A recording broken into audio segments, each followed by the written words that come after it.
Good evening मेरे प्यारे बच्चों, कैसे हैं आप सब। उम्मीद करते हैं आप सब स्वस्थ होंगे, मस्त होंगे। इसी उम्मीद और आशा के साथ कि आप सब आने वाले बोर्ड एग्जाम के लिए भी एकदम तरीके से तैयार होंगे। तो चलिए आज का सेशन स्टार्ट करते हैं। बेटा अभी तक हम लोगों ने क्या बात किया था? अभी तक हम लोगों ने बात किया था जो एमसीक्यू सीरीज है, जिसमें हम लोगों ने अभी तक दो चैप्टर्स के बारे में बात किया था। पहला जो हमारा चैप्टर था सोल्यूशन, दूसरा हमारा क्या था? इलेक्ट्रोकेमिस्ट्री। तीसरा आज जो चैप्टर है, आपने थंबनेल देखा होगा कि केमिकल काइनेटिक्स का थंबनेल लगा हुआ था और आपने ध्यान दिया होगा बेटा, तो इसमें मैंने आपको साफ साफ मेंशन किया हुआ है कि भाई आपको केमिकल काइनेटिक्स के क्वेश्चंस देखने हैं, केमिकल काइनेटिक्स के क्वेश्चन सॉल्व करने हैं। ऐसे क्वेश्चन जो आपके बोर्ड एग्जाम से ओरिएंटेड है, यानी जो आपके बोर्ड एग्जाम में आने की संभावना है जिनकी ज्यादा होती है। तो चलिए आज का सेशन स्टार्ट करते हैं। लेकिन बेटा आज का सेशन स्टार्ट करने से पहले आप सबसे यही एक उम्मीद होगी कि जितने भी अभी तक लाइव सेशन में हो बच्चा, सभी लोग मन लगा के शेयर कर दो। एक बार जोरदार तरीके से शेयर करते चलो, जिससे कि जितने भी लोग अभी तक नहीं जुड़ पाए हैं सभी लोग जल्दी से जल्दी जुड़ जाएं और आज के सेशन का एकदम भरपूर हर एक कॉन्सेप्ट को समझते हुए आनंद उठाएं। तो चलिए आज का सेशन स्टार्ट करते हैं और सेशन का स्टार्ट करते हैं आज के पहले क्वेश्चन से। तो आज का हमारा पहला क्वेश्चन क्या है बेटा? पहला क्वेश्चन है कि the half life period of first order reaction is 1000, यानी सिंपल सी बात है कि टी हाफ कितना कहा जा रहा है भाई कि 1386 सेकेंड। अब कह रहा है the specific rate constant of the reaction is, यानी हम किसकी बात कर रहे हैं भाई? के की। तो आपने पढ़ा होगा कि k equal to 0.693 divide by 1386, ऐसे कर ले। अब जैसे ही आप इसे करेंगे बेटा, तो यहां से सिंपल से अगर हम इसे ऐसे लिख दें कि 693, तो यानी यहां पे 1386 नीचे 123 ये हो जाएगा। अब इसे करेंगे तो 1 यहां से क्या आ जाएगा 2, तो ये क्या आ गया 1/2000 ये आ गया। अब 1/2000 यानी इसे ऐसे लिख ले 1/2 और ये 10,000 को ऊपर ले जाए तो क्या होगा 10⁻³ इसे लिखेंगे तो क्या आएगा 0.5 इंटू 10⁻³ आ जाएगा। और यहां से जैसे ही आप इसे करेंगे बेटा, तो इसे क्या लिख सकते हैं 5 इंटू 10⁻1 लिख सकते हैं ना। और यहाँ पे क्या है 10⁻³ है, -3 और -1 क्या आ जाएगा कि 5 इंटू 10⁻⁴ सेकेंड इनवर्स। ठीक, तो अब यहां से आपने पहले क्वेश्चन का आंसर निकाल लिया, क्या आएगा 5 इंटू 10⁻⁴ सेकेंड इनवर्स। तो आपका यहाँ पे कौन सा ऑप्शन सही होगा? फोर्थ वन, यानी कि 5 इंटू 10⁻⁴ सेकेंड। ठीक है, चलिए अब चलते हैं बेटा नेक्स्ट क्वेश्चन। बेटा जितने भी लोग जुड़े थे आप बताइए कि क्या क्वेश्चन आपको समझ में आया। अगर समझ में आया तो बेटा सभी लोग थंब इंप्रेशन देते चलिए और साथ ही साथ अपने फ्रेंड्स को बुलाते चलिए, क्योंकि भाई जितना आप जल्दी बुलाएंगे उतना आनंद आएगा।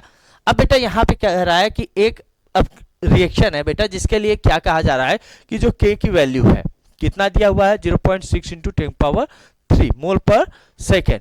अगर हम इसके नॉर्मल कॉन्सेप्ट की बात कर लें तो क्या आ जाएगा 0.6 इंटू 10⁻³ डिवाइड बाई 10⁻³ हो जाएगा। यहां से ये कैंसिल हो जाएगा, यहां से वैल्यू क्या आ गई 0.6। अब कह रहा है कि ये 20 मंथ ना नहीं है बेटा, ये क्या है 20 मिनट्स है। ठीक है, तो 20 मिनट्स टी के लिए हम क्या लिखेंगे भाई? 20 मिनट है, मिनट को सेकंड में आप बदलते हैं, तो सेकंड में जैसे ही आप बदलते हैं क्या आएगा भाई 1200 सेकंड। अब यहां से पहले जब हम मोलर कॉन्सेप्ट में आएंगे तो यहां पे क्या करेंगे k into T divide by 1000 कर लेंगे। अब तो भाई k की वैल्यू आपने क्या निकाला 0.6, t की वैल्यू क्या है 1200 डिवाइड बाई 1000। ठीक है, अब यहां से इसे करते हैं बेटा, पहले तो आप ऐसे कर लीजिए 12 6 72 आ जाएगा 00 और डेसिमल कितने पे 1 पे, यानी 720 divide by 1000 and 720 divide by 1000। इसका मतलब क्या आ जाएगा बेटा? इसका मतलब आएगा 0.72 मोलर। ठीक है, तो यहां से आपको क्या आंसर मिला? यहां से आपका आंसर कौन सा आया बेटा? Second one B 0.72 molar. ये बात क्लियर हो गई। चलो भाई अब आप हमें ये बताओ कि ऐसा क्यों हुआ कि हमने इसे 0.6 क्यों लिया? क्योंकि बेटा आपको ये बात दिमाग में रखनी पड़ेगी कि जब मोल पर सेकंड के कॉन्सेप्ट में लीटर के अकॉर्डिंग बात होने लगती है, तब आपको क्या करना होता है, वैल्यू जो लेनी होती है वो पर लीटर कॉन्सेप्ट में लेनी होती है, और पर लीटर कॉन्सेप्ट में क्या होता है, 10³ होता है। इसीलिए हमें क्या करना पड़ा, 10³ से डिवाइड करना पड़ा। ओके, अब चलते हैं बेटा नेक्स्ट क्वेश्चन पे। क्या कह रहा है कि which of the following is affected by catalyst, यानी कैटालिस्ट किसको अफेक्ट कराएगा। ठीक है, तो कैटालिस्ट किसको अफेक्ट कराएगा, कि ध्यान देना बेटा कि जो रिएक्शन के रेट में चेंजेस लाता है, लेकिन जो डिफरेंस है इसमें चेंज की बात नहीं करता। किसकी, यानी ये डिफरेंस, ये चेंज की बात करता है नेचर की, और डिफरेंस की बात ये नहीं करता। ठीक है, तो अब ये बताओ, जब हम डेल्टा रिप्रेजेंटेशन करते हैं, कौन सा रिप्रेजेंटेशन करते हैं, डेल्टा, तो ये किसको रिप्रेजेंट करता है, ये डिफरेंस को, और कहां से कहां तक गई, final to initial, final to initial, यानी लास्ट से इनिशियल, लास्ट से स्टार्टिंग तक की बात करता है। अब भाई लास्ट से स्टार्टिंग की बात है तो ये डिफरेंस है ना, तो कैटालिस्ट किसको रिप्रेजेंट कर रहा है, चेंज को, लेकिन डिफरेंस को नहीं। तो यहां से बेटा आपको एक चीज ध्यान देनी है, जिसमें जिसमें ये सिंबल आपको दिख जाए, ठीक है, अगर आपको डिफरेंस सिंबल दिख जाए तो आपको दिमाग में बैठा लेना है कि उनमें ये कंडीशन नहीं लागू होगी। तो भाई इसमें तो नहीं फॉलो होगा, इसमें नहीं फॉलो होगा, इसमें नहीं फॉलो होगा, लेकिन इसमें तो हमारा फॉलो होगा ना कि ये यहां पे क्या होगा, वैलिड होगा। तो यहां से आपको ध्यान देना है कि भाई अगर आपको डिफरेंस साइन दिख जाए तो वहां पे कैटालिस्ट का रोल आप नहीं बताएंगे, जहां पे डिफरेंस साइन की बात नहीं होगी वहीं पे हम किसका रोल बताएंगे, कैटालिस्ट का। अब दिमाग में दूसरी बात बैठा लेना बेटा कि enthalpy, entropy, gives free energy, इनमें कैटालिस्ट का कोई रोल नहीं है, लेकिन एक्टिवेशन एनर्जी में कैटालिस्ट का रोल होता है। क्यों होता है, क्योंकि भाई किसी भी रिएक्शन को स्टार्ट करने के लिए, भाई एक्टिवेट करने के लिए एक एनर्जी चाहिए, और वो एनर्जी कौन प्रोवाइड करा सकता है, कैटालिस्ट प्रोवाइड करा सकती है। आपने पढ़ा होगा बेटा कि जो कैटालिस्ट होते हैं, कैटालिस्ट क्या होते हैं, ऐसे कंपाउंड होते हैं, ऐसे केमिकल सब्सटेंसेस होते हैं जो रिएक्शन में तो पार्टिसिपेट नहीं करते, लेकिन रिएक्शन के रेट को चेंज कर देते हैं। अब रिएक्शन के रेट को कैसे चेंज करते हैं, या तो बढ़ा देते हैं या तो घटाते हैं, यानी इंक्रीज कराएंगे या तो डिक्रीज कराएंगे। अब ऐसा नेचर जिसके पास होगा वो कौन सा होगा, एक्टिवेशन एनर्जी होगा। अब चलते हैं बेटा नेक्स्ट क्वेश्चन में। नेक्स्ट क्वेश्चन में क्या कह रहा है कि अब फर्स्ट ऑर्डर रिएक्शन है स्पेसिफिक रेट, यानी बेटा रेट क्या कह रहा है, कि क्या कह रहा है, 10⁻²। How much time it will take for 20 gram of reactant to reduce 5 gram, यानी अब अगर कहा जा रहा है कि भाई 20 ग्राम से कितना रिड्यूस होके हो रहा है, भाई 5 ग्राम हो रहा है ना, 20 ग्राम से कितना हो जा रहा है भाई, 5 ग्राम। तो यहां पे ये कह रहा है कि कितना टाइम लगेगा। तो ये अब आप बेटा ये फॉर्मूला लगाइए ना, t = 2.303 divide by k log base 10 a/a-x। जब आप ये फॉर्मूला लगाएंगे तो बेटा आपको ये पता हो जाएगा कि 2.303 k के प्लेस पे क्या लिख लें, 10⁻² लिख लें t, और यहां पे log base 10 a के प्लेस पर बेटा इसे मैं ऐसे लिख लूं 20 डिवाइड बाई 4, ओ सॉरी 5, यहां से क्या आ जाएगा, 4 आ जाएगा। अब आप जैसे ही करेंगे तो t = क्या आ जाएगा, 2.303 divide by 10⁻² log base 10 power 4, और log base 10 पावर 4 की वैल्यू क्या हो जाएगी, यहाँ पे ये जरूर ध्यान दीजिएगा, यहाँ पे क्या हो जाएगी 0.6020। ठीक, अब जैसे ही आप इसका मल्टीप्लिकेशन और इससे डिवाइड करेंगे तो यहां से आप देखिए 6 2 क्या आ जाएगा, 12 नियर अबाउट। अब जहां से जैसे आप इसे करेंगे, डिवाइड करेंगे, तो वैल्यू क्या आ जाएगी, 138.6 सेकेंड। तो यहां पे आपको t की वैल्यू क्या निकल के आई, 138.6 सेकेंड। तो यहां पे कौन सा ऑप्शन सही हो जाएगा बेटा, आपका फर्स्ट वन, यानी 138.6 सेकेंड। ये बात क्लियर हो गई। अब जैसे ही आप ये क्वेश्चन कर लेंगे बेटा, नेक्स्ट क्वेश्चन में आपको क्या ध्यान देना है, कह रहा है कि the rate of first order reaction is 0.04 mole at 10 second, यानी 10 सेकेंड। ठीक है, 0.03 at 20 second. After initiation of reaction T half of reaction is. अब कह रहा है ये बताइए भाई, अगर हम इसकी बात करें और इसकी, यहाँ पे अगर हम a upon a minus x की बात करते हैं तो यहाँ पे क्या हो जाएगा, 4/3 हो जाएगा, और t के लिए ये डिफरेंस होगा 20 माइनस 10 यानी 10 सेकेंड आ जाएगा। अब ये दो चीजें हमें मिल गई, a upon a minus x की वैल्यू और दूसरी हमें क्या मिल गई, t। अब हम निकाल सकते हैं ना k की वैल्यू, k इक्वल टू क्या होगा 2.303 divide by T log base 10 और यहां से क्या होगा 4/3।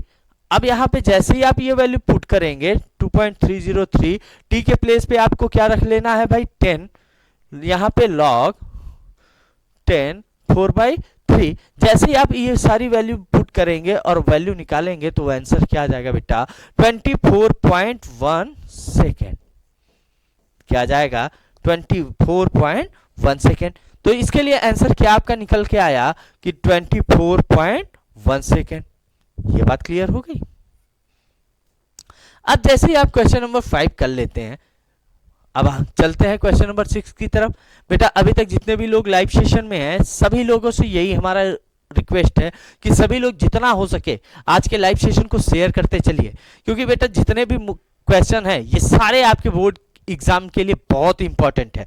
तो ये दिमाग में बैठा के रखिए बेटा कि ये क्वेश्चन आपके बोर्ड में आएंगे, यानी ये बोर्ड में ही एक तरीके से बोर्ड के पेपर से ही निकल के आया है, तो जरूर ध्यान दीजिएगा। अब चलते हैं बेटा नेक्स्ट क्वेश्चन पे कि भाई if the initial concentration of reactant is double, यानी ए को क्या कर दिया गया 2a कर दिया गया, और जो टी हाफ है बेटा इसे भी क्या कर दिया गया 2t हाफ। ठीक है, तो ऑर्डर ऑफ रिएक्शन कह रहा है, तो ये बताओ इन दोनों का डिफरेंस देखें तो क्या आया a आया, इन दोनों का डिफरेंस देखेंगे तो क्या आया टी हाफ आया। क्या चेंज हुआ, क्या इसके साथ इसका कोई चेंज हुआ, नहीं हुआ। अब अगर कोई चेंज नहीं होता, जब चेंज नहीं होता तो ये किसे फॉलो करता है, जीरो ऑर्डर। किसे फॉलो करता है, जीरो ऑर्डर। अब ऐसा कंडीशन आपने पढ़ा होगा ना कि जब इनिशियल कंसंट्रेशन और उन पे जो पावर होता है वो किसके इक्वल हो जाए, जीरो के इक्वल हो जाए, तो वो कौन सा ऑर्डर ऑफ रिएक्शन होता है, जीरो। तो जब चेंज ही नहीं है तो वो कौन सा ऑर्डर हो जाएगा भाई, जीरो ऑर्डर ऑफ रिएक्शन हो जाएगा। अब चलते हैं बेटा नेक्स्ट क्वेश्चन पे। नेक्स्ट क्वेश्चन हमारा क्या है कि if cone of reactant is increase 10 times and the rate of reaction become 100 times. चलो ए को कितने टाइम कर दिया गया 10 टाइम, यानी 10a कर दिया, और जो रेट था वो कितना हो गया 100r।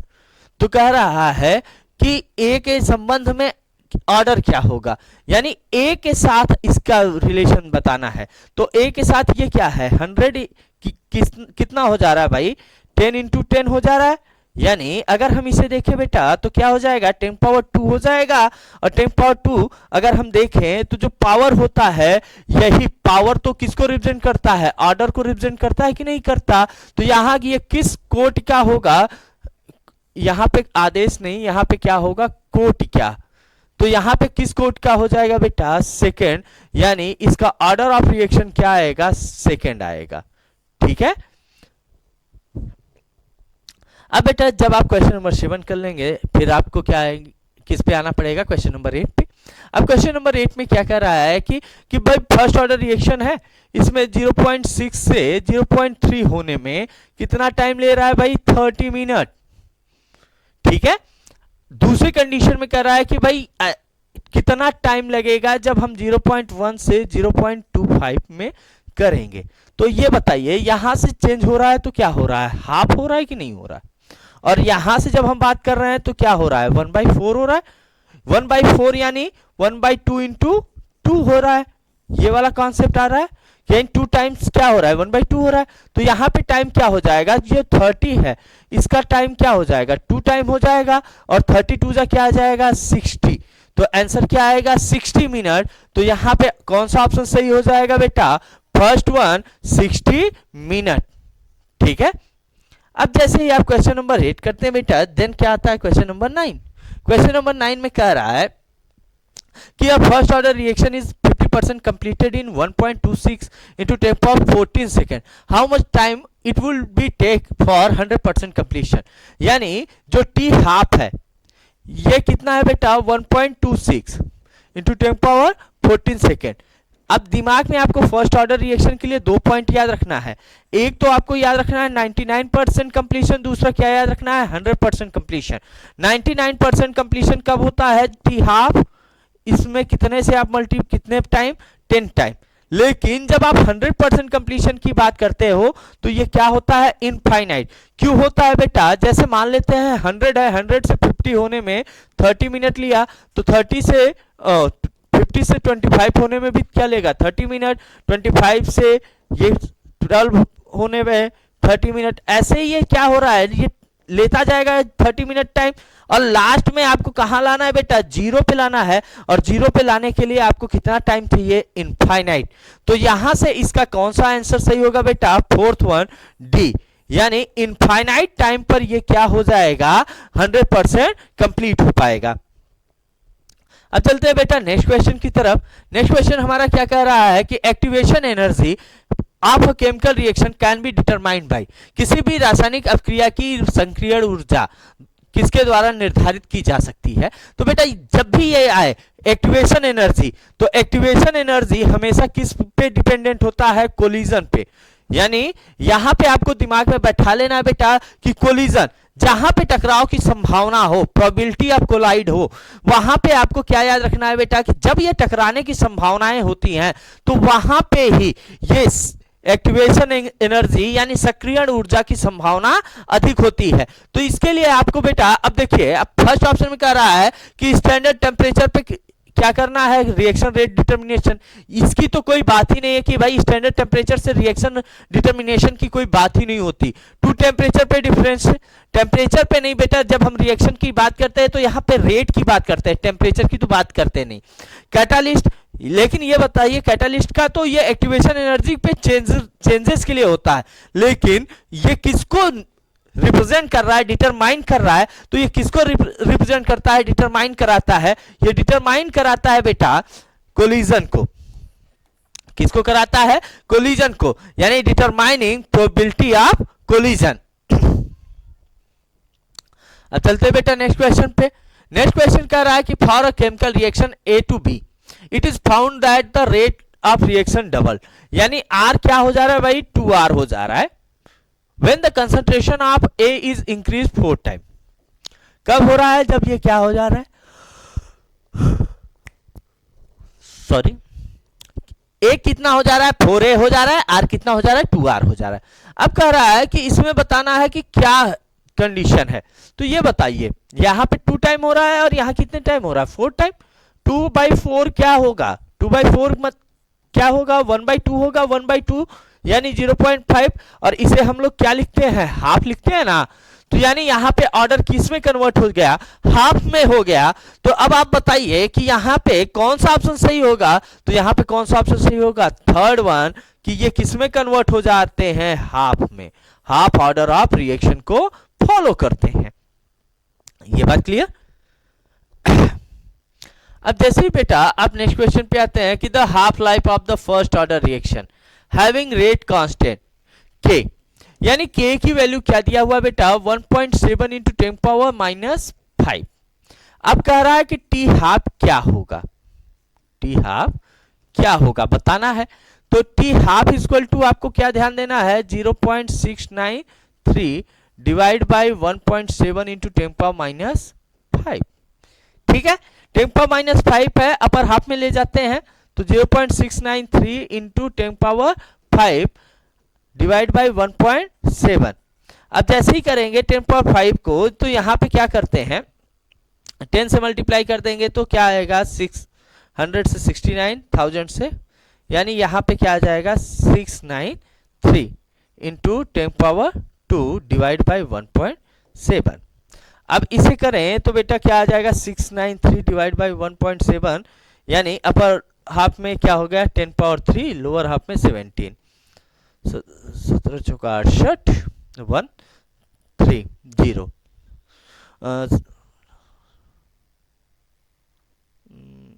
08। तो यहां से क्या आ गया 408 इंटू 10 पावर 3। अब जैसे ही करेंगे तो ये क्या आएगा 40800। ठीक है, अब यहाँ पे जैसे ही ये वैल्यू आ गई, आपको क्या करना है, ये सेकंड में आ गया, अब आपको इसे मिनट में कन्वर्ट करना है, मिनट से फिर से आवर में करना है, तो यानी डायरेक्ट हम 36 से कर दें ऐसे। अब 36 बन जा 36 हो जाएगा 1, यहाँ पे क्या रिमेनिंग हो जाएगा भाई 36 में, यहाँ 4 8, तो 36 बन जा 36 हो जाएगा, यानी 12 1 2.0 36 2 जा, यानी नियर अबाउट क्या आ जाएगा 1.2 और 3 आवर। तो यहां से आंसर क्या निकल के आएगा बेटा, ऑप्शन नंबर सी 1.3 आवर। ये बात क्लियर हो गई। अब जैसे ही आप ये क्वेश्चन कर लेते हैं, फिर आप नेक्स्ट क्वेश्चन पे ध्यान दीजिए। नेक्स्ट क्वेश्चन में कह रहा है कि what will be the fraction of molecules having energy equal to और greater than activation energy EA. अब भाई ईए से ईए के बराबर या ईए से ज्यादा इनमें से कौन होगा, तो दिमाग में बैठा लीजिएगा कि ईए से ज्यादा कौन हो सकता है, E minus E a by R T, या तो ये बराबर हो सकता है या यही इससे क्या हो सकता है ज्यादा। तो यानी ये जो पॉसिबिलिटी है वो किसके लिए होती है, एक्टिवेशन एनर्जी के लिए। तो एक्टिवेशन एनर्जी के लिए, इसीलिए बेटा आपने ये कॉन्सेप्ट पढ़ा है, किसके लिए, एक्टिवेशन एनर्जी के लिए। कोलाइड कॉन्सेप्ट में क्या पढ़ लिया है कि भाई कोलाइड होने के लिए एक एनर्जी रिस्पॉन्सिबल होता है, उसी एनर्जी को हम लोग क्या कहते हैं, एक्टिवेशन एनर्जी। और एक्टिवेशन एनर्जी किसके इक्वल हो जाता है, ई के पावर माइनस ई ए अपॉन आर टी। अब जनरली बेटा इसे हम लोग कैसे रिप्रेजेंट करते हैं, ए ई माइनस ई ए अपॉन आर टी, इस तरीके से रिप्रेजेंट होता है, और इसे कहते हैं बेटा आर्हेनियस इक्वेशन। क्या बोलते हैं बेटा इसे, आर्हेनियस इक्वेशन। अब ये जो आर्हेनियस इक्वेशन है ये किस पे डिपेंडेंट होता है, ये डिपेंडेंट होता है बेटा ए ई माइनस ई ए अपॉन आर टी पर। ठीक है, अब जैसे आप बेटा इस कॉन्सेप्ट को समझ लेंगे तो आपको ये क्लियर हो जाएगा कि यहां पे एक्टिवेशन एनर्जी का कॉन्सेप्ट है। अब चलते हैं बेटा नेक्स्ट क्वेश्चन पे। नेक्स्ट क्वेश्चन हमारा क्या है कि which of the following statements about the catalyst is true. Catalyst के लिए कौन सा ऐसा स्टेटमेंट है जो सही होगा। चलो, a catalyst accelerate the rate of reaction by bringing down the activation energy, यानी एक्टिवेशन एनर्जी को कम करके जो रिएक्शन की रेट है उसको बढ़ाता है। तो ये बात सही है बेटा, ये दिमाग में बैठाना, ये बात सही है। A catalyst does not participate in reaction mechanism, ये तो गलत है। रिएक्शन मैकेनिज्म में ही तो जब कैटालिस्ट आप यूज करते हो तो ये रिएक्शन की रेट को या तो बढ़ा देता है या तो घटाता है, तो ये तो बात सरासर गलत हो गई। अब जहां पे मैंने कहा था बेटा डेल्टा दिख जाए तो वहां पे कैटालिस्ट का रोल आपको खत्म कर देना। अब लास्ट वन में आप देखिए, a catalyst make equilibrium constant more favourable for forward. अब भाई फॉरवर्ड रिएक्शन बैकवर्ड रिएक्शन से कैटालिस्ट की कंडीशन का क्या लेना देना, तो यहां पे बेटा कौन सा ऑप्शन सही हो जाएगा, फर्स्ट वन यानी ए। क्या करेगा कि जो कैटालिस्ट है ये क्या करता है, एक्टिवेशन एनर्जी को कम करता है और रिएक्शन की रेट को बढ़ा देता है। ये बात क्लियर। अब चलते हैं बेटा नेक्स्ट क्वेश्चन पे। The term minus D x upon D T, क्या कह रहा है कि जो टर्म है minus D x upon D T ये किसको रिप्रेजेंट करता है, और एक टर्म होता है बेटा plus D x upon D T, ये किसको रिप्रेजेंट करता है। आपको ध्यान होगा तो जब मैंने आपको ये बताया था कि भाई जब आप रिएक्टेंट की बात करते हो तो वो क्या करता है, टाइम के साथ डिक्रीज होता है। तो डिक्रीज होने के लिए साइन आप क्या लगाते हैं, आप साइन लगाते हैं नेगेटिव, और प्रोडक्ट जो होता है वो टाइम के साथ क्या करता है, इंक्रीज करता है, और जो इंक्रीज करता है उसके लिए क्या साइन लगाते हैं, प्लस। तो यहां पे कौन सा साइन के साथ है भाई, माइनस। तो माइनस यानी ये किसको रिप्रेजेंट करेगा, रिएक्टेंट को। अब कह रहा है द कंसंट्रेशन ऑफ रिएक्टेंट, ये बात सही है बेटा। सेकेंड वन कह रहा है the decrease in concentration of reactant with time, इससे कोई लेना देना अभी नहीं है बेटा। The velocity constant of reaction, इससे कोई लेना देना नहीं है, नन ऑफ दिस, इससे नहीं है। अब रुक जाइए, यहां पे कह रहा है the concentration of reactant, the decrease in concentration, नहीं बेटा डिक्रीज से नहीं लेना देना है आपको, dx अपॉन dt यानी ये चेंज की बात होती है, ये रेट कांस्टेंट की बात होती है, यानी यहाँ पे कौन सा ऑप्शन सही हो जाएगा, फर्स्ट वन। अब कभी कभी कुछ लोग करते हैं कि भाई माइनस साइन है तो डिक्रीज हो रहा है, तो ये साइन बताता है बेटा कि रिएक्टेंट के लिए है, ये दिमाग में बैठाइएगा, साइन रिएक्टेंट के लिए बताता है कि माइनस साइन यानी रिएक्टेंट, अगर प्लस साइन दिख जाए तो किसके लिए बताएगा, प्रोडक्ट के लिए, तो ये दिमाग में बैठा के चलिए, ठीक है। अब चलते हैं बेटा नेक्स्ट क्वेश्चन पे। नेक्स्ट क्वेश्चन हमारा क्या कह रहा है कि for a reaction P plus Q form 2R plus S, इसमें बताना है बेटा द इनकरेक्ट स्टेटमेंट, कौन सा स्टेटमेंट क्या है, इनकरेक्ट है। तो बेटा आपको ये कंडीशन याद होगा कि P plus Q equal to 2R plus yes, मैंने एक कंडीशन बताया था, अगर आपको याद हो कि delta P by delta T, यहां पे minus equal to minus delta Q by delta T equal to plus 1/2 delta R by delta T equal to यहां पे क्या होगा, delta S by delta T, ये किस में होगा, प्लस में। अब यहां पे कह रहा है कि रेट P के गायब होने की दर यानी the rate of disappearance of P equal to rate of appearance of S, P का S के, हाँ भाई बराबर है, साइन से हमें नहीं लेना देना, तो delta P upon delta T equal to delta S upon delta T, ये बात क्या है, सही है, गलत आपको ढूंढना है बेटा। Rate of disappearance of Q equal to 2 into rate of appearance of R, Q का बेटा ये बताओ delta Q by delta T क्या आ रहा है इधर, 1/2 delta R by delta T, यानी हाफ हो रहा है ना, 2 से मल्टीप्लाई हो रहा है, ये बात गलत निकल गई है अभी। थर्ड वन में आइए, rate of disappearance of Q equal to rate of disappearance of P, हाँ ये बात भी सही है बेटा कि delta P upon delta T ये किसके इक्वल है, delta Q upon delta T के, ये बात सही है बेटा। फोर्थ वन में आइए कि rate of disappearance of Q equal to, हाँ ये बात भी तो सही है ना, अभी ये जो बात मैंने बताई, तो यहां से बेटा कौन कौन सी बातें सही आ गई, फर्स्ट थर्ड फोर्थ, कौन सी गलत आ रही है, सेकंड, और यहां पे बोला भी किसके लिए है, रॉन्ग स्टेटमेंट के लिए ना, इनकरेक्ट स्टेटमेंट, तो यहां से कौन सा सही हो जाएगा ऑप्शन बेटा, सेकंड वन, ये बात क्लियर, यानी the second one statement is incorrect, false. अब चलते हैं बेटा नेक्स्ट क्वेश्चन पे। नेक्स्ट क्वेश्चन हमारा क्या है कि इन अ रिएक्शन 2x, यहां से क्या हो रहा है बेटे, 2x से क्या फॉर्म हो रहा है, y फॉर्म हो रहा है, ठीक है। अब कह रहा है कि यहां पे 0.50 से 0.38 मोलर होने में कितना टाइम ले रहा है, t कितना ले रहा है, 10 minute. What is the rate of reaction in mole per second during this interval.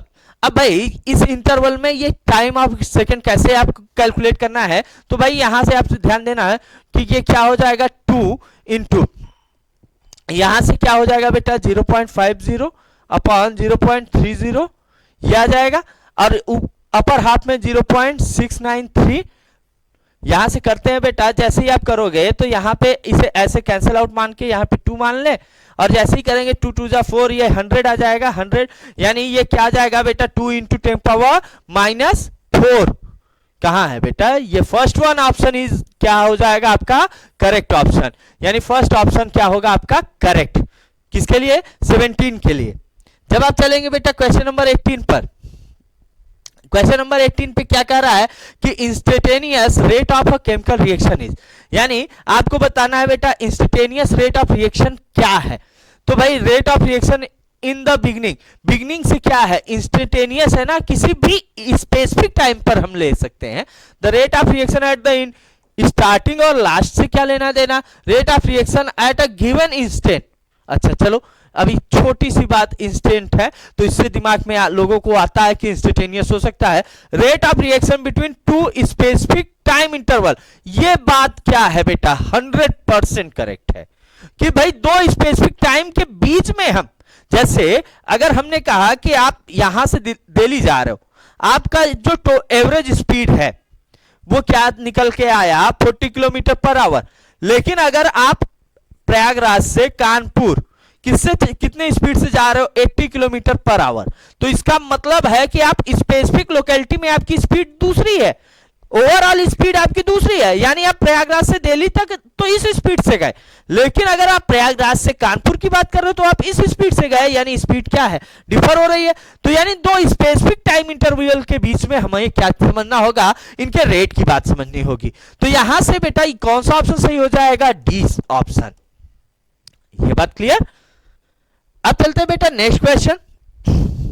Next question क्या हमारा है कि for a reaction 8+2b form C, rate of reaction given by R A and B का power क्या है बेटा 2। Then the order of reaction, मैंने order of reaction के लिए क्या बताया बेटा कि ऑर्डर क्या होता है कि सम ऑफ पावर, क्या होता है सम ऑफ पावर, यानी जो घात है ना बेटा इनको आप जोड़ दीजिए। तो यहां पे क्या है 2 है, लेकिन इस पे कुछ नहीं है तो क्या मानेंगे 1, एंड 2 + 1 क्या आ जाएगा 3। तो ऑप्शन कौन सा सही हो जाएगा, फर्स्ट वन। कौन क्या होगा 3 होगा, ठीक है। अब चलते बेटा नेक्स्ट क्वेश्चन। नेक्स्ट क्वेश्चन हमारा क्या है कि order of reaction is decided by, order of reaction किसके द्वारा डिसाइड होता है। तो बेटा ऑर्डर से हमें टेम्परेचर का कोई लेना देना नहीं, मॉलिक्यूलरिटी का कोई नहीं, प्रेशर का कोई नहीं, हमें सिर्फ लेना देना क्या होता है मैकेनिज्म ऑफ रिएक्शन। भाई कि मैकेनिज्म क्या है और किससे रिलेटिव कंसंट्रेशन ऑफ रिएक्टेंट, यानी जो रिलेटिव कंसंट्रेशन है इसके बारे में हमें बात करनी होती है, रिएक्टेंट के रिलेटिव कंसंट्रेशन की। तो ये जरूर दिमाग में बैठाइएगा। अब चलते हैं बेटा नेक्स्ट क्वेश्चन में। नेक्स्ट क्वेश्चन हमारा क्या है कि a catalyst increases the reaction rate by, अब कोई भी कैटलिस्ट है रिएक्शन की रेट को कैसे बढ़ाता है। अभी इससे पहले मैंने एक कंडीशन बताई थी कि जो कैटलिस्ट है ये रिएक्शन की रेट को तो बढ़ाता है, रेट को क्या करता है बढ़ाता है, लेकिन ये एक्टिवेशन एनर्जी को एई को क्या करता है घटाता है। तो अब यहां पे देखिए डिक्रीज एंथैल्पी, एंथैल्पी से कोई लेना देना नहीं, इंक्रीजिंग थर्मल एनर्जी इससे नहीं, डिक्रीजिंग एक्टिवेशन एंथैल्पी यानी ये बात तो सही है, इंक्रीजिंग ये गलत है। तो यानी यहां पे आपका कौन सा ऑप्शन सही हो जाएगा बेटा थर्ड वन, कि जब आप एक्टिवेशन एंथैल्पी को क्या करेंगे डिक्रीज कराएंगे, और जैसे ही आप एक्टिवेशन एंथैल्पी को डिक्रीज कराते हैं तो रिएक्शन का रेट क्या कर जाता है बढ़ जाता है। तो इससे आपको क्या रखना है बेटा ध्यान देना है। अब 22nd क्वेश्चन क्या कर रहा है, in a reaction the threshold energy is equal to. अब भाई थ्रेशोल्ड एनर्जी दहलीज ऊर्जा बोलते हैं बेटा, क्या बोलते हैं दहलीज ऊर्जा। अब जो दहलीज ऊर्जा है ये किसके इक्वल होती है बेटा, ये इक्वल होती है एक्टिवेशन एनर्जी और नॉर्मल एनर्जी। किसके इक्वल होती है, एक्टिवेशन एनर्जी है नॉर्मल एनर्जी, और जो क्या होगा बेटा सम होगा, sum of activation energy and normal energy. तो चलिए activation energy activation energy activation energy तीन जगह है, यहां पे बेटा नहीं है तो यहां से हटा देते हैं। अब एक्टिवेशन एनर्जी के साथ नॉर्मल एनर्जी देखते हैं, यहां पे नॉर्मल एनर्जी, यहां भी नॉर्मल एनर्जी, यहां भी नॉर्मल एनर्जी, लेकिन यहां पे क्या हो रहा है एक्टिवेशन एनर्जी और नॉर्मल एनर्जी का क्या हो रहा है सम हो रहा है। इसके पास क्या हो रहा है सम, यहां सब्सट्रैक्ट यहां सब्सट्रैक्ट, तो यानी ये दोनों पॉइंट भी अब क्या हो गए गलत हो गए। तो केवल क्या सही हुआ हमारा पॉइंट ए, यानी activation energy is always equal with threshold energy is always equal with sum of activation energy and normal energy of reactant. Next question हमारा क्या है बेटा कि which of the following influences the reaction rate performed in a solution. किसी भी solution में बेटा कौन ऐसा है जो रिएक्शन के रेट को क्या कर देता है चेंज करा देता है, इन्फ्लुएंस कराता है। तो याद रखना बेटा जब सॉल्यूशन की बात हो तो हमें क्या दिमाग में आ जाना चाहिए ऑल ऑफ द अबव। क्यों, क्योंकि टेम्परेचर क्या करता है कि temperature activation energy catalyst pressure ये सारे ऐसे होते हैं कि जो सॉल्यूशन में रिएक्शन के रेट को चेंज कराते हैं। तो इसलिए यहां पे कौन सा ऑप्शन सही हो जाएगा D1। क्वेश्चन नंबर 24 बेटा इस क्वेश्चन को थोड़ा सा आपको ध्यान देना है, आपको ये ग्राफ समझना है और इस ग्राफ से आपको क्या निकालना है बेटा ऑर्डर ऑफ रिएक्शन। अब देखिए पहला कंडीशन में, चलिए इसे थोड़ा से कंडीशन के अकॉर्डिंग बात करते हैं। क्वेश्चन को आप ध्यान दीजिएगा, पहले कंडीशन में फर्स्ट एक्सपेरिमेंट में ए कितना दिया हुआ है बी कितना दिया हुआ है, पहले इसकी बात हम कर रहे हैं भाई। ए कितना दिया हुआ है और बी 0.01, बी भी कितना दिया हुआ है बेटा 0.01। अच्छा यहां पे आप देखिए रेट क्या दिया है 0.005, क्या दिया हुआ है रेट 0.005। 0.05।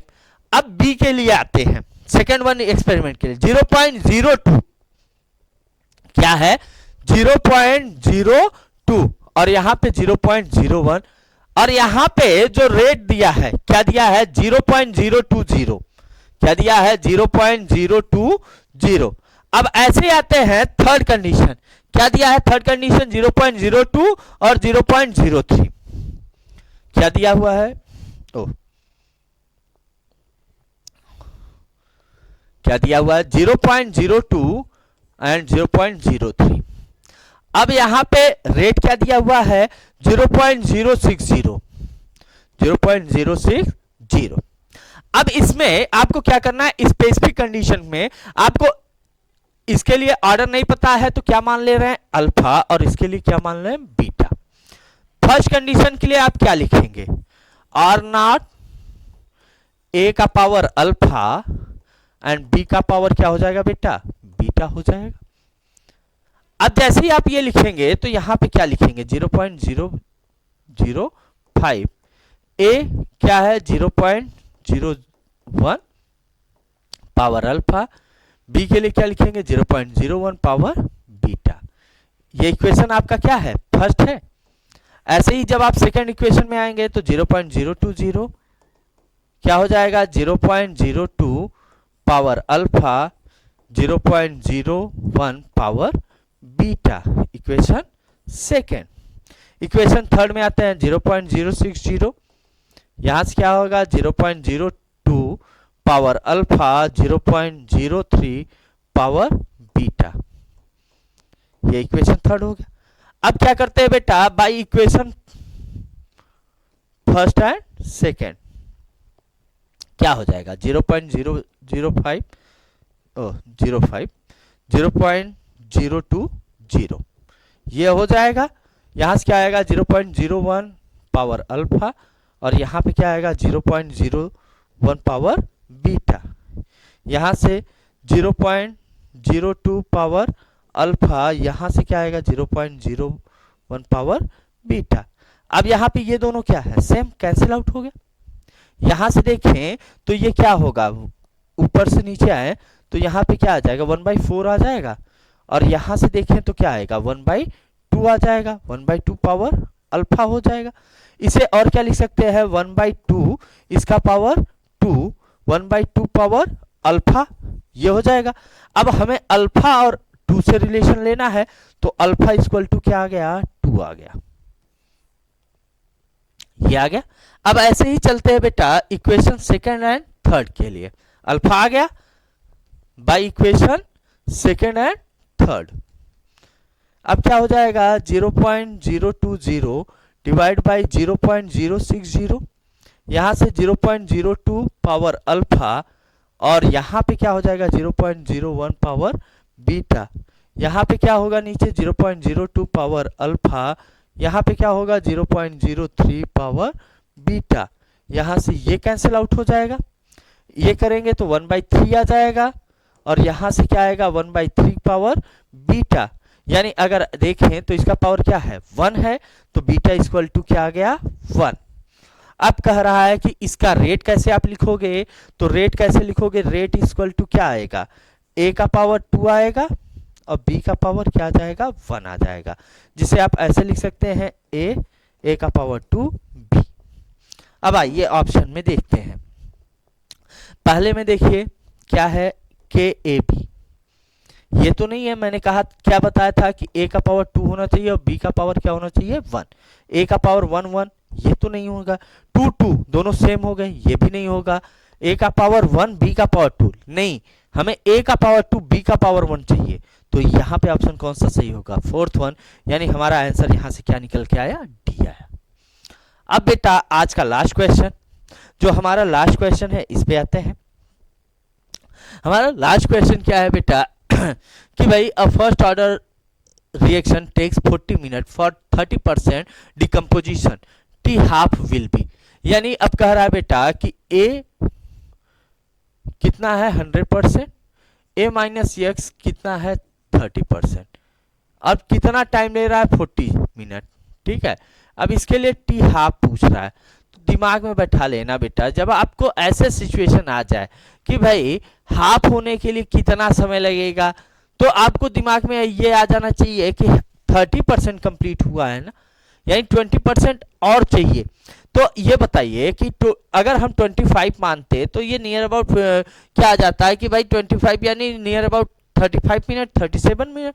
तो यहाँ से अगर ऐसे देखें तो 35 से क्या ट्वाइस करते हैं तो क्या आता है, 70 आता है। तो 70 के नियर अबाउट वैल्यू क्या आएगी यहाँ पे, ए आंसर हो जाएगा। ये तो आपको दिमाग ऐसे लगाना है। अगर आप ऐसे नहीं निकालते तो आपको बेटा के की वैल्यू निकालना होगा।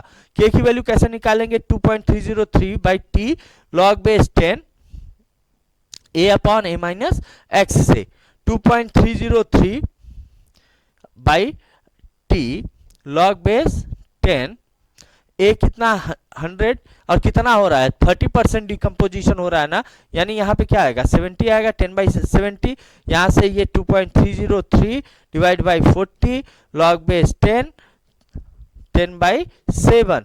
अब इसको करेंगे बेटा, जो करेंगे वैल्यू पहले किसकी आएगी, के की, और के की जब वैल्यू आ जाएगी तब मैंने आपको ये एक फॉर्मूला बताया है 0.693 डिवाइड बाई हाफ। इससे आप क्या निकाल लेंगे, टी हाफ। अब वो टी हाफ क्या आ जाएगा 77.7 मिनट। ये बात क्लियर। अब बेटा जब आप ये क्वेश्चन कर लेते हैं तब हमारा जो आज का जो सीरीज था वो खत्म होता है।